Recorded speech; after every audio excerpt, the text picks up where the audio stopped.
Ladies and gentlemen, welcome back. This is Christopher Aaron. It is December 8th, 2021. This is the iGold Advisor channel.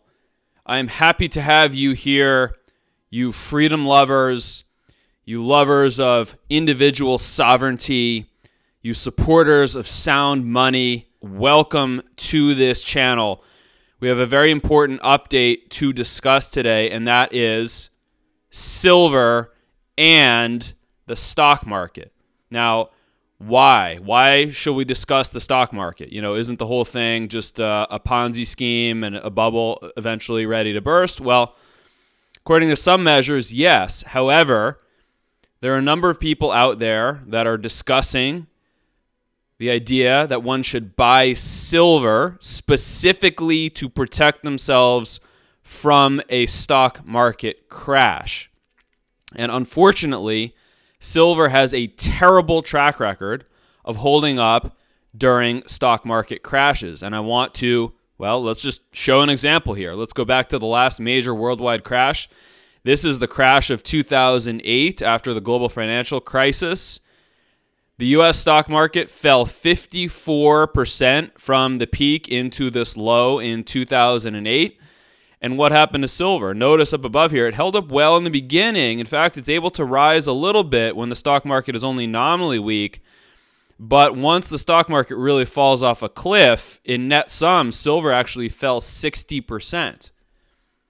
More than the stock market itself during the midst of the crash.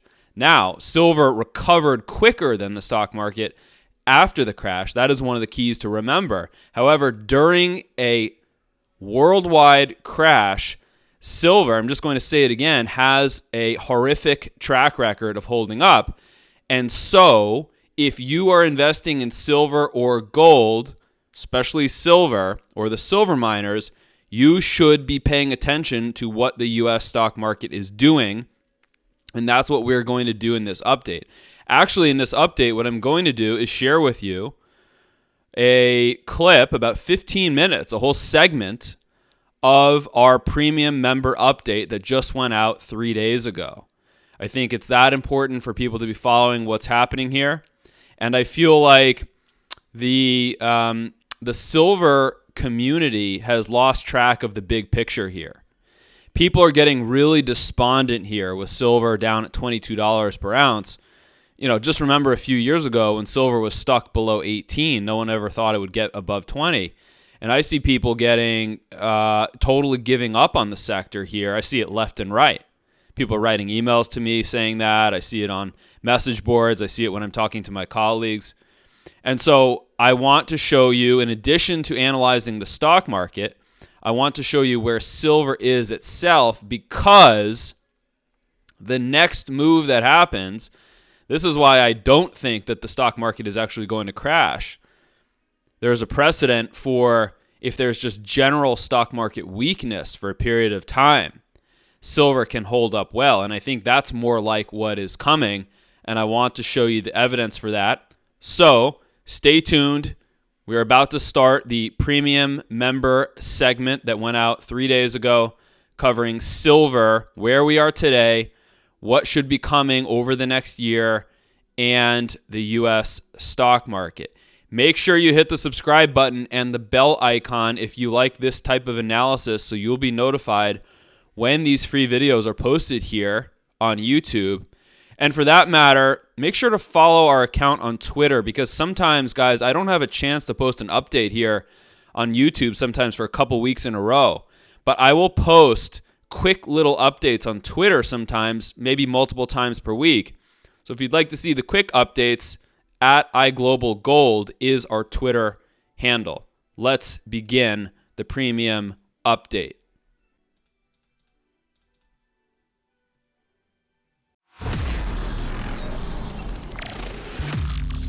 Things get very interesting using this cross-asset analysis, because if you think about it for one moment, we're talking about some downside risk in gold. If that green triangle resolves to the downside and brings gold, let's say, back to 1650 in that range. So what are we talking about there? Something like an 8% downside risk in gold. Yet at the same time, if the analysis on the Dow to gold ratio is suggesting, which it is, that the Dow Jones Industrial Average is going to fall relative to gold, and you look at this, if you really look here, what's happening, notice this grind that's been going on here, and it's starting to roll over. I want to zoom this in for you. Look at this. This is a chart that was, advancing fairly strongly in favor of the Dow, and look over here where my mouse is. This thing's starting to roll over. The next thing that I suspect will happen is that we're going to start to see some lower lows. It's been a pretty solid range here for the last 5 months or so. But I think we're going to start to roll over and make some new lower lows. And you just look at this here and you start to make some lower lows. And that's showing that the analysis that we've been giving for the last year and a half, that the Dow is going to run into headway at this 2-decade-long trend, that in fact is going to play out. And the next logical stop for the Dow to gold ratio is from where it is right now in the 19.5 region all the way down at 13. So remember, we're talking about the possibility here of there being some nominal weakness for the physical price of gold. Yet, even as that's happening, gold outperforming the general stock market by a huge margin. So then, therefore, what does that tell you about the general U.S. stock market? It tells you that the stock market is going to be exceptionally weak starting soon. So let's update this here. We're doing some inference, but it's based on patterns that are plainly visible in the chart. We started with gold and Japanese yen, which has broken a trend. That suggests that gold and U.S. dollars may do something similar within the next couple weeks. Yet the Dow to gold ratio is on the verge of breaking down in favor of gold. So what that means is that when we switch and look at the S&P 500, which is a wider basket of stocks than the Dow to gold ratio, than the Dow itself, what that means is that this is finally getting ready to break this year and 3/4 lower boundary support, this blue solid line. Remember, back in here, we were paying a whole lot of attention to this just a couple of months ago. And it flirted with a breakdown multiple times. We had to slightly adjust the lines here to account for some of the false breakdowns that we saw. But it never gave us those 2 weekly closes that we were looking for below the solid blue line.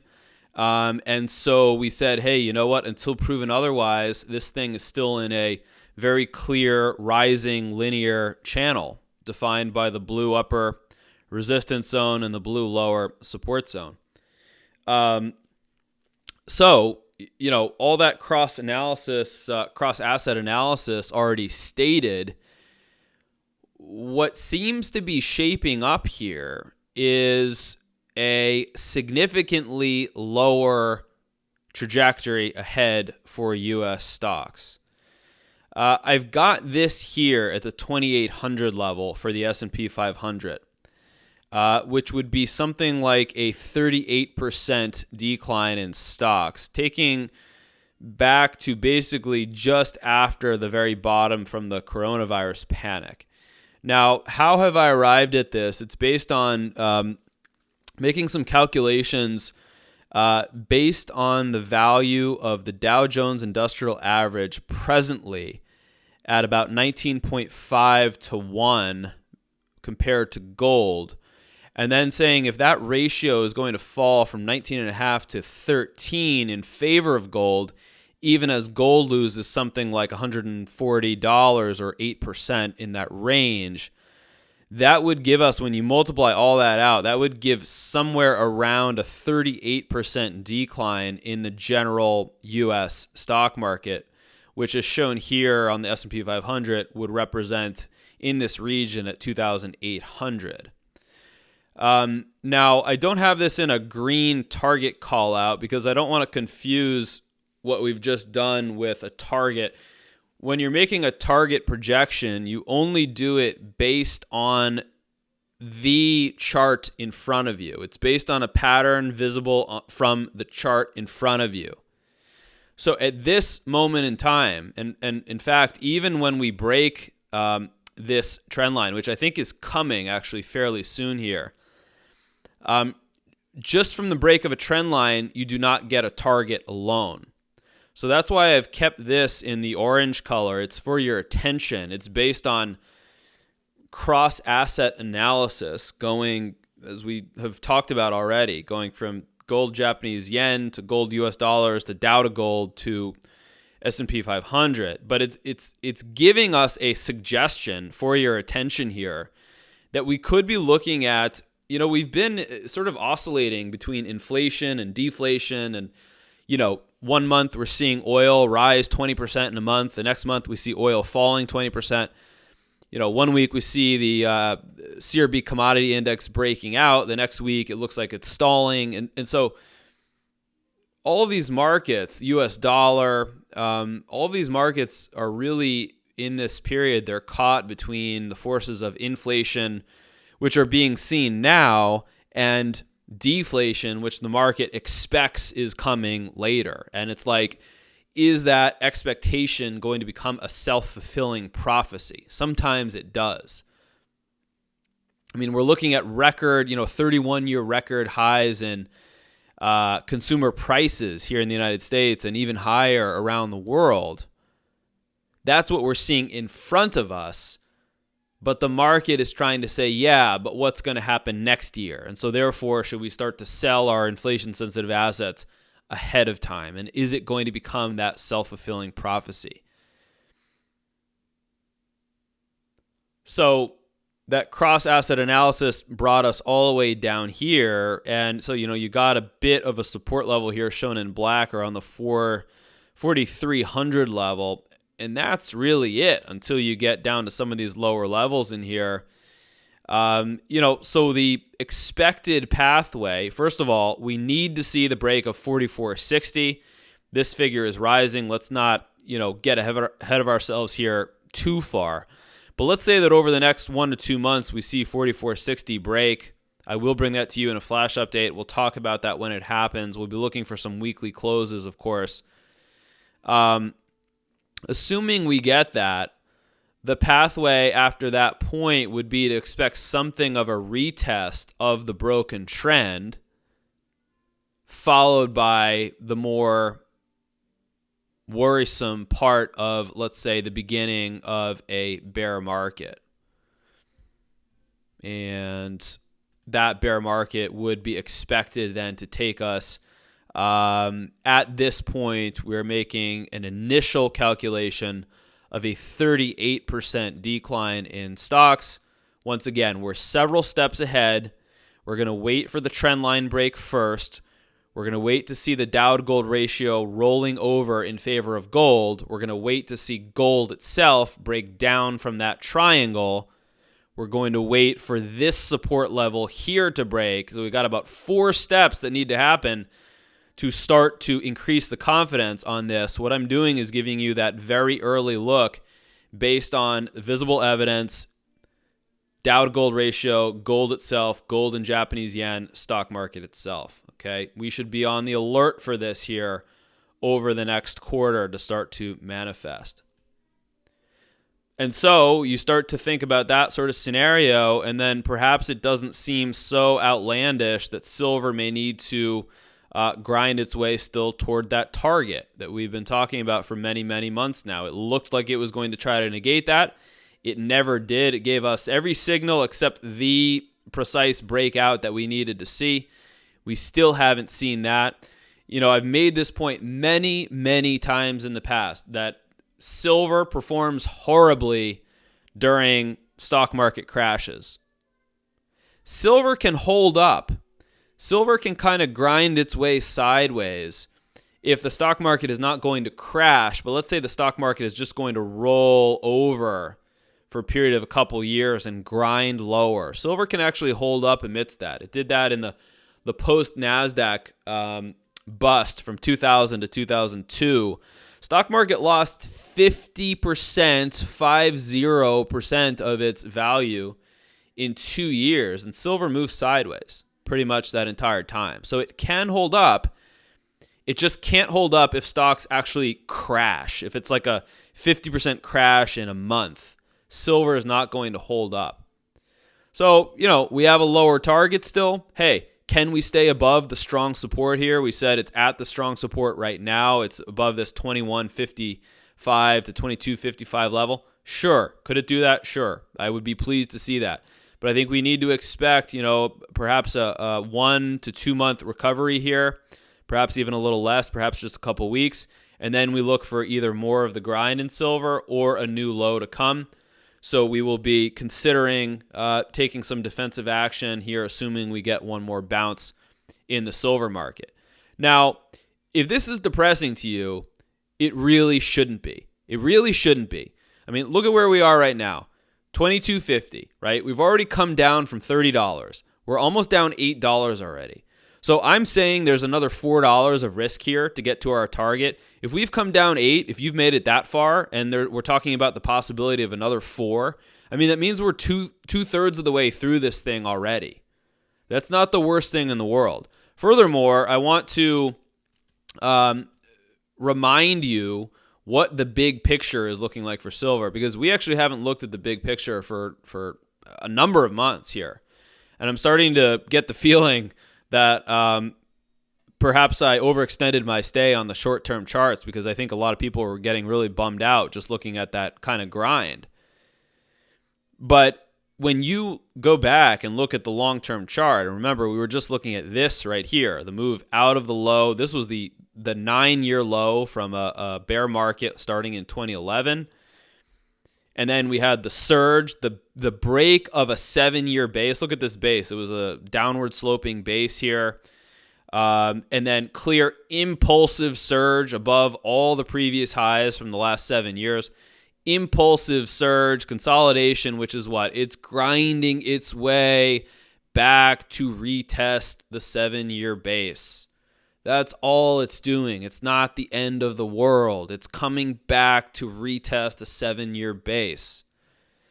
This is so typical for long-term moves that are setting up to see a base, a breakout, a retest of the base, and then the next wave higher. And we're talking about a market that's operating on multi-year timescales here. A 7-year base, a surge to break that. What's reasonable for a retest? Perhaps a couple years. Hey, we're already a year and a half into this thing, so if it needs another 6 or 12 months after a 7-year base, could you have a 2.5-year retest of that before the next strong wave higher? Of course we could have that.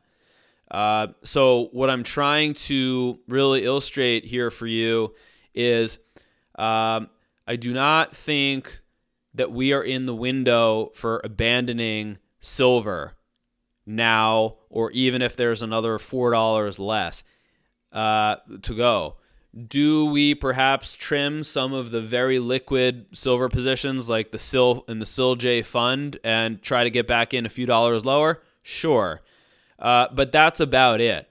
When you're talking about big picture analysis here, even with where we are now, even with a lower target, we are closer to where the low should be, according to our calculations, than the recent peak. And furthermore, so if you're talking about a $4 kind of risk here to the downside, and you're talking about from 22 back up to 50 as reasonable upside potential. I mean, I'm not even talking about now what's going to happen when silver goes above 50, but I do believe that is in store for most of our subsequent years here coming up. I mean, so there's a little bit of risk left, but there's a heck of a lot of reward is what I'm trying to show you. Now, these silver miners are so leveraged that, I mean, with a $1 movement in silver, these things can lose 20 or 30%. That's the tricky part. So you could get really tossed around the ship, so to speak. You can get really seasick in a couple dollar move here when the waves are crashing aboard and the dishes are falling off the shelves. And so it's very easy to forget that the voyage that we're on has started now, and it's moving in a direction that is really independent of these shorter term price movements, of which we are in right now, that being a base retest. So there you have it, ladies and gentlemen. We see that silver's track record during crashes is actually quite poor. However, during prolonged grinding stock market weakness, such as we saw in the 1970s, we did not look at that example today, but during the 1970s, there were multiple mini stock market crashes between 40 to 50%, and the entire period was more grinding in nature as opposed to catastrophic, like in 2008. During periods like that, silver can hold up extremely well and even rise. And so I think those people who are only looking at the most recent crash are going to miss the move that is setting up in silver, and the evidence is right there in the chart. If you like the kind of analysis that you've seen today, you should check out the full version of this video and all the other analysis that goes out to our premium members. The service is called Precious Metals Intelligence. You receive videos such as you've just seen. They tend to run between 40 minutes to an hour every single week. We cover not only silver, gold, but the US dollar, the US stock market, the rest of the commodity complex, the gold and silver mining sector, which are leveraged to the prices of the metals themselves. So if silver goes up 1%, we expect the mining companies to go up 3 or 4%. You also receive notices of the exact open market mining companies that we are buying and selling here. All of this goes right to your inbox 50 weeks per year, plus whenever we need to release a flash update during the middle of the week. If you are a higher net worth investor, I want to tell you about our new flagship service. It is called Elite Private Placements. This is a service where we go out and we negotiate directly with these gold and silver mining companies on behalf of all of our investors. We have a strong group of investors that have already signed up. We have completed 3 of these private placements already. And the big deal about this is that with each investment that you make by private placement, you receive free warrants. I will say it again, free warrants with each investment, which basically give you close to 2 times the upside as compared to buying stock in the open market. You also receive a free subscription of the original service, Precious Metals Intelligence, for the lifetime as long as you are subscribed to the Elite service. Again, this Elite service is for higher net worth investors that are looking to make an absolute killing when you combine the shares plus the free warrants. There is nothing like this, and I am convinced that this is only going to be available for a limited amount of time, because when we start seeing the mining companies really take off, when silver breaks above 30, when gold is above 2,000 per ounce, these mining companies are simply not going to offer warrants whatsoever. So we're in a window right now to accumulate these warrants for free and to achieve nearly twice the upside. If you are new to the precious metals sector and you would simply like to speak one-on-one with myself, Christopher Aaron, know that nothing is too small nor too big for us to discuss. I approach this from an independent standpoint. We sit down, we talk by phone, by Skype, or if you're in my area, we can meet in person. And I give you a researched, independent perspective from someone who does not sell either the precious metals. I do not sell shares in the mining companies. All I do is look out for the best interests of investors and publish the research that we have here. So if you'd like to speak, please know that you can reach me on the Consultations tab. We have hundreds of satisfied subscribers and consultation clients over the last 6 years. Thank you again for tuning in today. Make sure to hit the subscribe button. Thank you to those people who are supporting this channel on Patreon. And I will see you within the next few weeks back here on YouTube. Stay healthy.